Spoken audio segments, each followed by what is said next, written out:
Salah satu yang saya sampaikan dan itu berulang-ulang kepada Gabriel dan Amel adalah non multa sed multum, bukan kuantitas tetapi kualitas. Saya katakan kepada mereka, inilah filosofi yang kita hidupi, non multa sed multum, bukan kuantitas tetapi kualitas. Mengapa ini disampaikan? Karena sekarang ini memang dibutuhkan orang-orang yang sungguh punya perhatian terhadap kualitas, terhadap mutu.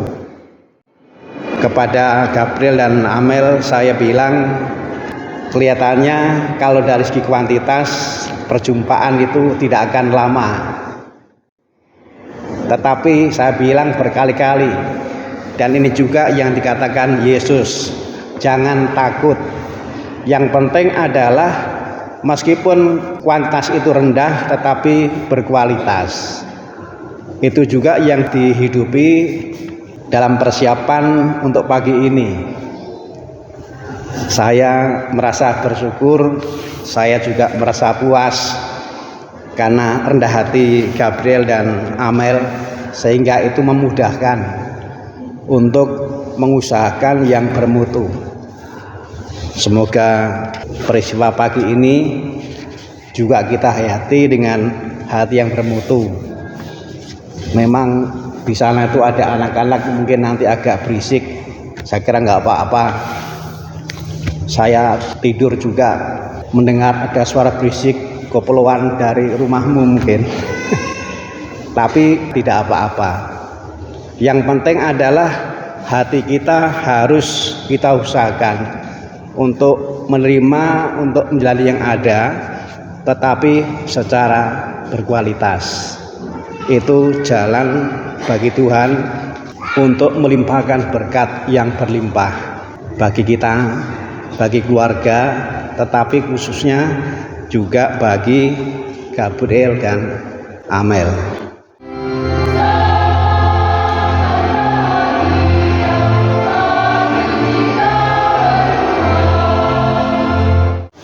Saudara-saudari yang terkasih dalam Yesus Kristus, khususnya Gabriel dan Amel, selamat pagi.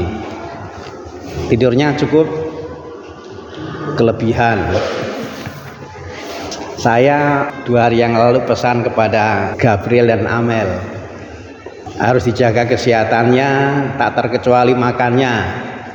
Jangan sampai nanti karena salah makan lalu hari ini malah diare, hari ini malah kurang tidur.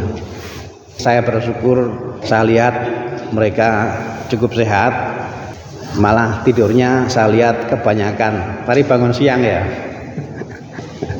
Saudara kalian yang terkasih, beberapa hari yang lalu saya mengajak Gabriel dan Amel untuk berada di tempat ini. Hanya 5 orang. Saya mengatakan kepada mereka, mari kita duduk tenang di tempat ini. Semua saya ajak, ayo kita duduk tenang. Lalu kemudian saya mengatakan juga, ayo kita lihat salib besar yang ada di belakang saya, yang ada di depan Bapak Ibu, dan sekarang juga mudah dilihat oleh Amel dan Gabriel ya. Kalau nanti omongan saya salah boleh dikoreksi, karena saya hanya mengulang saja. Saya ajak mereka, kita lihat baik-baik salib yang besar ini. Pertama saya jelaskan kepada mereka, lihat kayunya. Ada 2 macam, ada yang tegak lurus, ada yang horizontal. Yang horizontal itu hanya akan bisa bertahan, hanya akan bisa seperti itu kalau ditopang oleh yang lurus. Jadi posisi kayu yang horizontal ini sangat tergantung oleh kayu yang tegak. Tapi yang tegak ini untuk tetap berdiri tegak nggak tergantung pada kayu yang horizontal. Jadi kalau kayu yang horizontal ini tidak ada, yang tegak tetap tegak. Tapi sebaliknya, yang horizontal hanya akan bisa seperti ini kalau ditopang oleh yang lurus. Yang lurus itu adalah relasi dengan Allah Bapa. Yang lurus itu adalah cinta terhadap Tuhan. Dan yang horizontal ini adalah cinta terhadap sesama. Cinta antar suami istri. Cinta antar suami istri. Cinta antar manusia hanya akan tegak, hanya akan benar, hanya akan bertahan kalau ditopang oleh kayu yang lurus. Cinta yang sungguh-sungguh penuh komitmen, yang mantap terhadap Tuhan, terhadap Allah Bapa. Itu bagian pertama yang saya sampaikan ketika duduk tenang melihat salib ini. Ada koreksi atau tambahan? Pas ya, kalimatnya agak berbeda tapi isinya sama. Lalu kemudian yang kedua yang juga saya sampaikan adalah setelah kita melihat dengan baik dan merenungkan kayu itu, sekarang kita lihat siapa yang ada di sana. Yang ada di sana adalah Yesus. Yesuslah yang sempurna menghidupi kayu palang ini. Yesuslah yang sempurna berhasil dengan baik tanpa cacat mencintai Allah Bapa, dan itu yang menjadi sandaran untuk mencintai sesama. Itu yang menyebabkan meskipun mencintai sesama itu kadang-kadang berkorbannya juga mati-matian, yang bahkan sampai mati, tapi toh itu terus bertahan. Mengapa? Karena Yesus cinta kepada sesamanya, Yesus cinta kepada manusianya, itu ditopang oleh cinta kepada Allah Bapa yang begitu kokoh. Yesus contoh yang sempurna.